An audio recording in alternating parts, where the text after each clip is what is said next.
Hello restaurant users, আপনারা যারা আমাদের গ্লোরিয়াস রেস্টুরেন্ট ম্যানেজমেন্ট সফটওয়্যার ব্যবহার করেন তাদের জন্য সুখবর দিচ্ছে গ্লোরিয়াস আইটি। আপনারা এখন থেকে সাপ্লায়ারের নাম সহ দৈনন্দিন বাজার খরচের হিসাবগুলা আরো বিশদভাবে রাখতে পারবেন।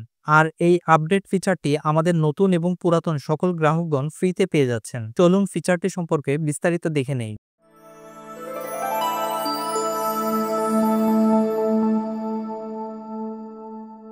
এতদিন আমরা বাজার খরচের হিসাবগুলো রাখার জন্য এক্সপেন্স অপশনটি ব্যবহার করছি। এখান থেকে এক্সপেন্স ক্যাটাগরিতে যেয়ে আমাদের প্রয়োজন মতো এখানে ক্যাটাগরি তৈরি করে তারপর দৈনন্দিন খরচের হিসাবে সেই এক্সপেন্স গুলা আমরা ব্যবহার করে আসছি। নতুন ফিচারটিতে আমরা স্টক সহ চাইলে হিসাবটা রাখতে পারবো। তো এটার জন্য আমরা জাস্ট প্রোডাক্টসে ক্লিক করব। এখান থেকে অ্যাড প্রোডাক্টসে এসে আমাদের যে আইটেমগুলা দৈনন্দিন প্রয়োজন হয় যেমন মাছ, মাংস বা ডিম, এগুলা হচ্ছে আমরা আইটেম হিসেবে এন্ট্রি করে রাখবো। তো ধরে নিচ্ছি আমরা এখানে প্রোডাক্ট নেমের ঘরে আমরা যদি মাছের নাম লিখি একটা, এখন ইউনিটটা এখানে যদি ডিম হয় তাহলে পিস রাখতে পারি, যদি মাছ বা মাংস হয় আমরা চাইলে এখানে কেজি হিসেবে রাখতে পারি। ইউনিট ক্রিয়েশনের জন্য আমরা জাস্ট প্লাস আইকনে ক্লিক করে এখান থেকে ইউনিটের নাম, এখান থেকে শর্ট নাম এবং ডেসিমেলের ঘরে ইএস দিয়ে আমরা সেভ করে দিলে আমাদের অটোমেটিক ইউনিটটা ক্রিয়েশন হয়ে যাবে এবং আমরা এখান থেকে সার্চ করে খুঁজে পাবো।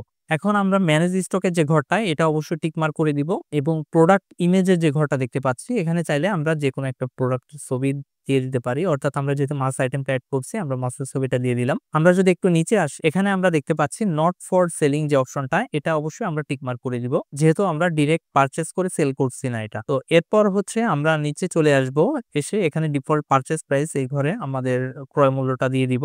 বিক্রয় মূল্যটা আমরা সেম রাখতে পারি কারণ আমরা যখন স্টক আউট করব তখন বিক্রয় মূল্যটা 0 চলে আসবে।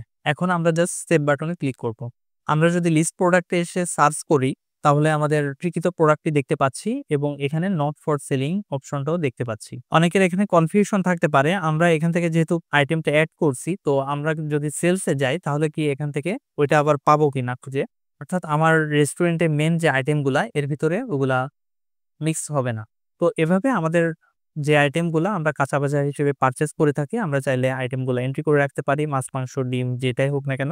এখন আমরা যদি পারচেস করতে চাই তাহলে জাস্ট পারচেজ অপশনে ক্লিক করব, এখান থেকে অ্যাড পারচেজে ক্লিক করব। অ্যাড পারচেজে ক্লিক করে কার কাছ থেকে আমরা প্রোডাক্টটা কিনতেছি সেই সাপ্লায়ারের নামটা বা মোবাইল নাম্বার দিয়ে আমরা যদি সার্চ করি প্রিভিয়াস এন্ট্রি থাকলে অবশ্যই আমরা এখানে পেয়ে যাব। আর যদি নতুন ক্রিয়েট করতে চাই তাহলে প্লাস আইকনে ক্লিক করে এখান থেকে তৈরি করে নিতে পারবো। তো এখন ওনার কাছ থেকে আমরা কি কি পণ্য পারচেস করতেছি সেই পণ্যের নামগুলো আমরা সার্চ করে নিয়ে আসবো। ধরে নিলাম আমরা ওনার কাছ থেকে শুধুমাত্র মাছটা কিনতেছি বা মাছের সঙ্গে যদি অন্য আরো কোনো আইটেম হয় সেটাও আমরা চাইলে সার্চ করে নিয়ে আসবো। তো আনার পর এখান থেকে আমরা জাস্ট কত কেজি কিনতেছি সেই কোয়ান্টিটিটা দিয়ে দিব। আমরা ধরে নিচ্ছি যে ওনার কাছ থেকে আমি 15 কেজি মাছ কিনলাম। তো এখান থেকে প্রাইসটা অবশ্যই কম বেশি হবে, আমাদের যে পারচেস প্রাইসটা ওই অনুযায়ী আমরা এখানে প্রাইসটা দিয়ে দিব। এক্ষেত্রে আমরা অটোমেটিক 15 কেজি প্রাইসটা এখানে দেখতে পাচ্ছি। তো যদি টোটাল অ্যামাউন্টটা আমরা সাপ্লায়ারকে পে করতে চাই তাহলে এখানে সাপ্লাই পেমেন্টের যে ঘরটা দেখতে পাচ্ছি এখানে টোটাল অ্যামাউন্টটা দিয়ে দিব। আর যদি এমন হয় যে টোটালটা আমরা পে করতেছি না, আমরা সাপোজ এখান থেকে 3000 টাকা বিল আসছে, 2000 টাকা এখন পে করতেছি, তো সেক্ষেত্রে এই যে 1000 টাকা এটা সাপ্লায়ার ডিউ হিসেবে জমা হয়ে যাবে এই সাপ্লায়ারের নামে। তো আমরা যদি এখন সেভ বাটনে ক্লিক করি তাহলে লিস্ট পারচেজে গেলে আমরা দেখতে পাচ্ছি আমাদের যে ইনভয়েসটা মাত্র আমরা পারচেজ করলাম এখানে 3000 টাকা টোটাল আমরা পারচেজ করছি। তো পারচেজের ক্ষেত্রে 1000 টাকা ডিউ আছে। আমরা যদি কন্ট্যাক্টস থেকে সাপ্লায়ারে আসি তাহলে এখান থেকে সার্চ বাটনে ক্লিক করে আমরা সাপ্লায়ারের নামটা খুঁজে পাবো। তো এখান থেকে আমরা চাইলে সাপ্লায়ারের লেজারে যে দেখতে পারবো ডিটেলস, যেমন আমরা এই সাপ্লায়ারের যদি ভিউ অপশনে ক্লিক করি অ্যাকশন বাটন থেকে সেক্ষেত্রে আমরা ডিটেলসটা দেখতে পাচ্ছি। এখান থেকে আমরা সামারিটা আগে দেখতে পাবো যে এনার কাছে টোটাল কত ডিউ আছে এবং কোন ডেটে কত টাকা পেমেন্ট করছি সেই হিসাবটা আমরা এখান থেকে দেখে নিতে পারবো। আমরা যদি এখন স্টকটা একটু চেক করি তাহলে আমরা লিস্ট প্রোডাক্টে চলে যাব।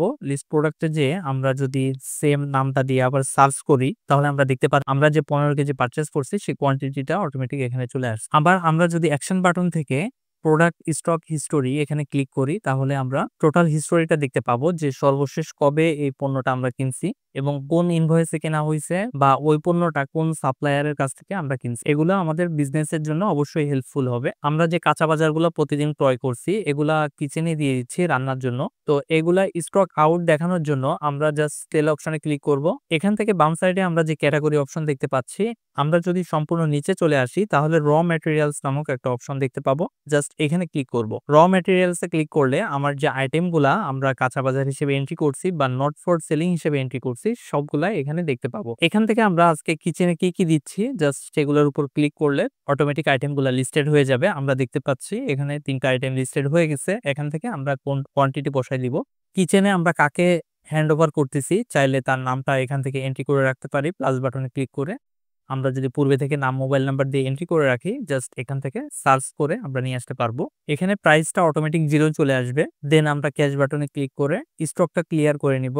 এখন আমরা যদি প্রোডাক্টসে এসে লিস্ট প্রোডাক্টে আসি জাস্ট এখান থেকে সার্চ করলে আমরা দেখতে পাবো যে আমাদের যে পরিমাণ আমরা আইটেম পারচেজ করছিলাম সেখান থেকে কত কেজি বর্তমানে অবশিষ্ট আছে। ঠিক একইভাবে আমাদের যাবতীয় কাঁচা বাজার আইটেম আলু পেঁয়াজ বা আদার্স যেগুলা প্রয়োজন হয় আমরা চাইলে একসঙ্গে ক্রয় করে রেখে কিচেনে অল্প অল্প করে আমরা প্রোভাইড করতে পারি এবং আমরা হিসাবটাও সঠিকভাবে পেয়ে যাচ্ছি। বাজার খরচ বাদে যদি রেস্টুরেন্টের অন্য যাবতীয় খরচগুলাও অ্যাড করতে চান সেক্ষেত্রে এক্সপেন্স অপশন থাকছে থেকে চাইলে আমরা ক্যাটাগরি তৈরি করে আমাদের মতো করে পূর্বের ন্যায় অ্যাড করে নিতে পারছি। পাশাপাশি আপনারা যদি ম্যানুফ্যাকচারিং অপশনটা অ্যাড করতে চান সেটাও করে নিতে পারবেন, কারণ গ্লোরিয়াস আইটি শুধুমাত্র রেডি সফটওয়্যার না কাস্টমাইজ সফটওয়্যার গুলো প্রোভাইড করে থাকে। আমাদের রেস্টুরেন্ট ম্যানেজমেন্ট সফটওয়্যারের অন্যান্য ফিচারগুলি দেখার জন্য চাইলে আমাদের ডেসক্রিপশন বক্স অথবা কমেন্ট বক্সে লিংক দেওয়া থাকবে, সেখানে ভিজিট করতে পারবেন। অসংখ্য ধন্যবাদ সবাইকে।